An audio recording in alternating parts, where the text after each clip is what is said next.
This is Hideki Pereno from the Center of Inspiring Love. Before we start, I just wanted to take a deep breath. It's it helps ground, connect to clarity. So this is something that I recommend everyone do. And like everything else that's good for us, right? We don't do it enough. So let's just take a second to do this. We'll take 3 deep breaths, and I usually what I do is because for me this is part of that awareness practice. So I'll put my hand on my heart and then take 3 deep breaths. So go ahead and join me if you'd like.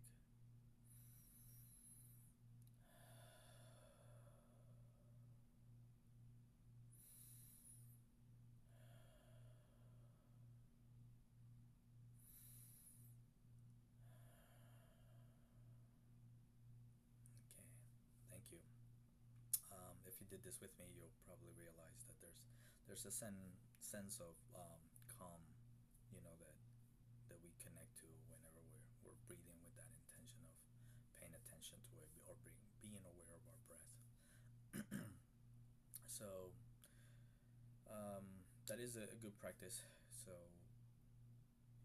whenever you're feeling overwhelmed, that's actually one way to calm yourself, as you can see. Um, anyway, thank you for doing this with me. But I wanted tonight to discuss a couple of things. So I guess it's connected to the breathing in one way or another. Not that it was my intention to come up or share about this, but there is a lot of overwhelm currently in things that are happening in like the, I guess, external life experience, not like individually or not necessarily to every single person, but there is a collective. There's a collective consciousness. So, and this collective tends to be shifted by the masses, right? So basically, like what the majority holds, and I believe, or some of the teachings, or let me reword this. I believe, based on the teachings that I've received throughout the years, that we also are affected by it and affected, right? Because again, it's a collective, so it's like a sum of everyone. And I feel that it's important to maintain, yourselves, or everyone maintains their calm and their consciousness level, so that we can help balance the collective, especially when it has to do with things that bring us fear, things that are negative experiences that are happening, and we know they're happening. We're not trying to be careless or insensitive for these things that are happening, or for the people that are happening this too. But there is a there is a more helpful way to help the negative things, or negative things happening around us, or even in the world. And back to thinking of love as the answer for everything. I believe that is one way we can do this. I remember someone mentioning um, Mother Teresa, on in regards to like asking her to come and participate in some kind of, I guess, it was like some kind of activist. I don't remember all the details, but it was basically, they were protesting a war, and they were asking her to come and help them because they're protesting, or they're all about against the war, and they wanted someone who's known to be a humanitarian, right? Because it's a human rights issue, and um, they were asking for her help, and interestingly enough, she declined. She declined the invite to go and protest against this war, whatever was happening. I don't even know the details of the specific war that, or the specific war they were objecting to, but the reasoning behind it was not that she didn't care, right? I mean, clearly she's a person who cares for any human life, and the reason for not doing this was because the way you're when you approach the way she explained it, right, is if you approach something, from the negative aspect of it, um, it actually, if you let me reword this. Okay, basically, objecting to something has a negative energy to it, right? Because you're negating something, so there's already a negative aspect to it. So the definition, or the reason why she was saying this, was because actually, if you know, it makes more of a difference if you try to resolve it the opposite way, through love. So instead of objecting to something, it's like adding more love to, the problems. Basically, instead of being against something, be for the opposite, right? And because it's a positive energy, it will work better, it'll flow easier. Um, so, I mean, those are all, if you understand how energy works, that all works at an energy level. And, I of course agree with it. I believe that if we wanted to, if you wanted to show that you are not, you know, that you don't believe in certain things that are happening, or you don't accept some of the things that are happening, the correct way, or the better, not necessarily correct as in wrong and right, but a more helpful or more effective way to do it would be, through a love intent. So being for the opposite, instead of trying to say, oh, I don't like this, we go ahead and support the opposite. And because the energy at this point becomes positive, then there's more chances of flowing easier, and actually getting it done, right? Or helping the cause, or whatever cause that may be. So I just wanted to mention that because I think a lot of people misunderstand often when you come across someone that says, hey, I don't want to support this, and or they don't want to go protest against something. Again, it has nothing to do whether they believe in it or not. Most likely, because we're talking about cruelties or things that are inhumane, they agree in that, right? They agree that this is wrong. I think it's how how they choose to participate,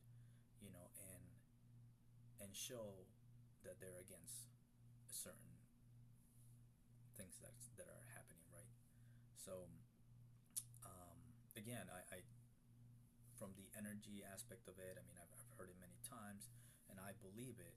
I believe that, we make a more of an impact, um, being being pro the opposite, than try to be against something, energetically, and also, again, it just feels more effective. I mean, I understand, some things are just very sensitive, and it's clear that people people are getting hurt. um, and there's also an understanding that we don't really need to live in fear, right? If you are in this path of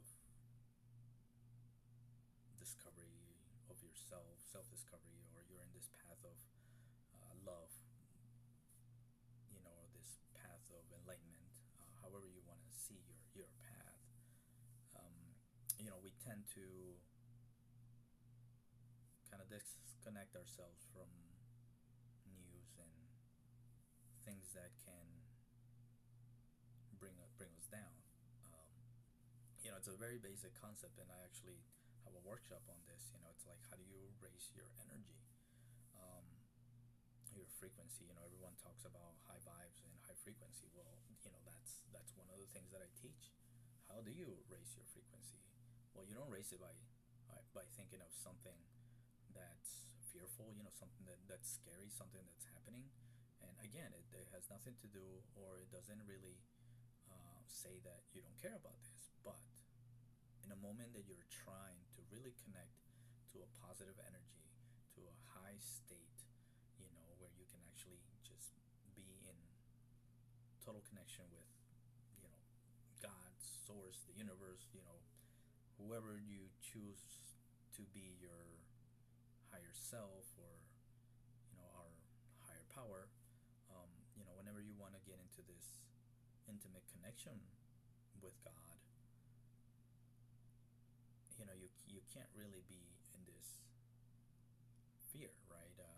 Like when you're trying to raise your frequency to this high levels, um, fear, anger, all those things have like a lower, they have a lower number on this scale. So, if you think about it in that sense, right? We're not saying, yeah, those things aren't happening. Even if it's happening to you, I mean, we all have negative experiences in our life, but when you have this experience, like, how do you actually go through it? How do you get through this experience? The best way possible. We don't deny it. Pain, you can't wish pain away. You can't talk pain, or tell yourself you're not feeling any pain. When something hurts, I mean, your body you know will feel it. You'll feel the pain. So those are all those things are things to consider. So there's really no denying when something is happening. But again, there's a perception that we can take. We can choose to perceive something, slightly better. It doesn't even have to be completely better, because the idea is that it's a process, right? And when we see something that's negative, what we want to do is we want to take the next step, right, towards the positive, and then the next more positive than the last one, right, and so on. It's often said that when people are in depression, the idea is not to, oh no, it's not, it doesn't help them if you try to be all about love when someone's very depressed. It's just they can't jump from depression to love. It's just too far away.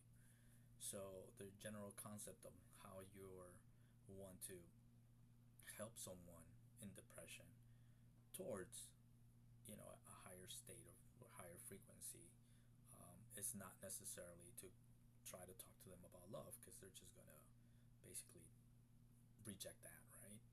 The idea is to make it gradual. So for someone who's in depression, the next level, you can say it's like anger, right? Because they go from not caring to now being angry about something that they might care about. So if you are going through this process, whoever is trying to help you, they will try to get you to this point of anger, like where you're angry now. So anger being slightly higher than depression, right, is a step in that direction. And then you keep going from there, right? I mean, that's just one method to try to pull someone from that one of those extremes, right? Extremes emotions, extreme feelings. So, but again, I just want to mention this because I mean, I've seen it personally in different conversations. There's just a lot of overwhelm. Financially, people are stressed out, um, and then just again politically, and there's just so many things. So again, if you wanna try to see this from a love point of view, or even if you don't even want to go that far, just a positive point of view, right? To try to keep something positive. You don't want to go against something, but you want to go for the opposite. So that's just one approach. And I'm not sure, again, I'm usually say things and have conversations with people, and some things that come out, they just, it's what comes through. So if someone here needed to hear it, maybe that's why the conversation went to this topic. But either way, though, I mean, part of what I do is again help people connect to love intent, and love intent is a practice. So you can't just wake up tomorrow and say, "Oh, I'm gonna be all about love." It doesn't happen that way. This is a constant practice. I mean, myself, I have to continue, practicing, because as the more you do something, right now, the harder the challenges too, right? Because now we're not talking about little things, but there are bigger things in life that we need to try to, be about love. And so, in any case, I just wanted to share that with everyone. Hopefully, this was beneficial from someone, and maybe you're in this, find yourself understanding what love is and what it can do for you. You know, so if that's the case, send me a message, add me, follow me. I think we can be good friends. I really enjoy having these conversations, and I love hearing other people share about how they navigate through this challenging life that we have. So again, this is Hideki Pereno. So please like and follow me on Facebook or Instagram. And if you have any questions, please feel free to message me or put a comment on here. And I hope to see you soon. Thank you.